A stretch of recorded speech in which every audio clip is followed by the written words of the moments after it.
Kamala Harris announced her VP pick today, and this ticket's so liberal it's like they're trying to lose. Here's the authentic, not staged at all call Kamala made to the governor of Minnesota, Tim Walz. Hi, this is Tim. It's Kamala Harris. Good morning, Governor. Good morning, Madam Vice President. Listen, I want you to do this with me. Let's do this together. Would you be my running mate and let's get this thing on the road? I would be honored, Madam Vice President. This was Kamala's first major decision, and she choked. Pennsylvania Governor Josh Shapiro was the frontrunner, but sources say he was too Jewish for the Hamas wing of the party and was too talented a campaigner and would steal the spotlight from Harris. So her cowardice and her insecurities forced her to choose the only guy who looks older than Biden. Here they are together in Philly. Since the day that I announced my candidacy, I've set out to find a partner who can help build this brighter future. With his experience, I'm telling you, Tim Walz will be ready on day one. And now, welcome the next Vice President of the United States, Tim Walz.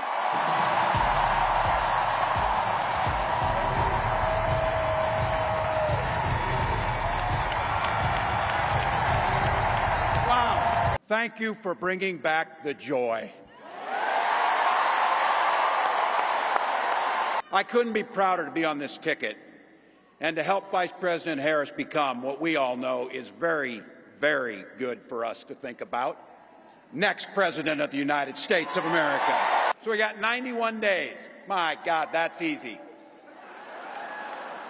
We'll sleep when we're dead. In the one opportunity Kamala had to separate herself from the Biden administration, she chose a sloppier version of Biden. Do the chemists in the Democrat lab think you have to pair old white guys with young black women? Tim Walz looks like Biden and sounds like Bernie. We can get out there, reach out, make the case. And for one thing, don't ever shy away from our progressive values. One person's socialism is another person's neighborliness. How did Kamala make a vice president more radical than she is? They're the Jordan and Pippen of progressives. The last time Harris and Walz tangoed, he let rioters burn down Minneapolis, and she bailed him out. Walz blamed America for the Black Lives Matter riots and said they were exciting. A society that does not put equity and inclusion at the center of it is certainly going to eventually come to the places where we're at. They're going to want fundamental change. And that is what I think, that's one of the exciting things in the midst of all this. You can feel a sense of optimism coming back. The Minneapolis mayor was begging Governor Walz to deploy the National Guard. And Walz told the Guard, stand down. He told the police to surrender their precincts. And once the city was a pile of ashes, he defunded the police. What kind of Midwestern dad with Midwestern values lets a city burn to a crisp and then lets crooked donors swoop in and buy up the real estate on the cheap? When haters were ripping down statues of Columbus, Walz didn't stop them. It was an act of civil disobedience that we need to make sure people feel that there is a proper outlet to address what are legitimate concerns around what they view as a genocidal monument that they have to walk to in their democracy. It's our democracy, too. If Kamala was the most radical senator, Tim Walz is the most radical governor. When Kamala was letting illegals pour in, Walz was giving them driver's license and free tuition.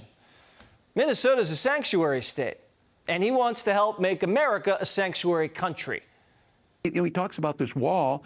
I always say, let me know how high it is. If it's 25 feet, then I'll invest in the 30-foot ladder factory. That's not how you stop this. Walz let his best city burn down, flooded it with illegals, and helped cancel the state flag to make it look more like the flag of Somalia.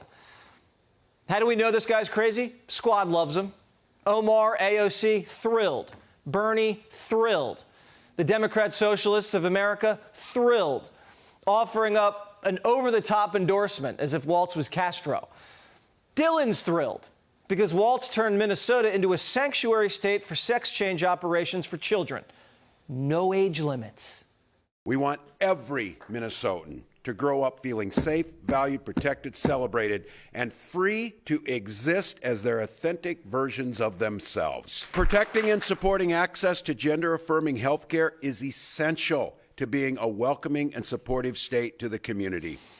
Walt signed a bill that removes a child from their parents' home if the parents don't want to castrate them. He's sick.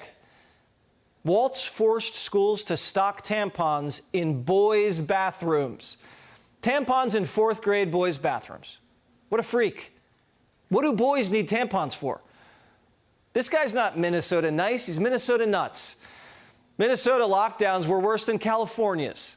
Not only did he keep schools and churches locked down, but he set up a hotline so your neighbors could snitch on you for leaving your house without a mask. He probably learned this from China, where he visited 30 times. Weird, right? I'm sure he paid for all those trips himself on a teacher's salary. Walt spent his honeymoon in China. He's being groomed by the Chinese. Now, if I was the FBI, I'd do a background check, just to be safe. He loves China just as much as Biden. 3 months before Biden detonated himself at the debate, Waltz was full steam ahead on the cover-up, said Biden was fresher than ever. I think this week, watching, some of the media colleagues look at this as a new Joe Biden. No, it's not. It's the same competent Joe Biden that's been delivering for us. Governors understand that because we have to do it every single day. Waltz has a lot of common in Paulie P. Remember Paulie? He T-boned a seasonal worker, then handed the highway patrol a donor card. Waltz was caught drunk driving, 96 and a 55. Claimed he wasn't actually drunk. He was just deaf from serving in the military. But he actually blew a .12. Waltz served in the National Guard until his unit was deployed to Iraq, and then he abandoned them. Back in 2005, a warning order went out to the 1st Battalion, 125th Field Artillery to mobilize for a mission to Iraq. At the time, Walls served as the unit's highest non-commissioned officer, but months later, Walls would retire from the Guard, avoid the deployment, and run for Congress. The public needs to know how pathetic his leadership was as a National Guardsman. He abandoned us, what the hell kind of leader does that? He just, as soon as the shots were fired in Iraq, he turned and ran the other way and hung his hat up and quit. When soldiers, police, and families needed Waltz the most, he walked away. This is a trick pick. Democrats think they can trick you with an old white guy from the Midwest. But he's a freak in sheep's clothing. Democrats can't be honest about who they are. They have to lie to you and hide their positions. But there's something else going on here. Obama didn't want Kamala. He wanted an open convention. But Biden endorsed her before Barack could make a move. So Barack put Eric Holder, his wingman, in charge of Kamala's VP vetting. And Holder just served up Waltz, creating the craziest ticket in history. Is Waltz just a sacrificial lamb? Do they know they're going to lose? Because all the talented Democrats are being kept on ice for 28. Newsom, Shapiro, Gretchen Whitmer. So when Harris-Waltz loses, then Barack can say, see, far left, I told you so. We tried it your way. Now we do it my way. Click here to subscribe to the Fox News YouTube page to catch our hottest interviews and most compelling analysis. You won't get it anywhere else.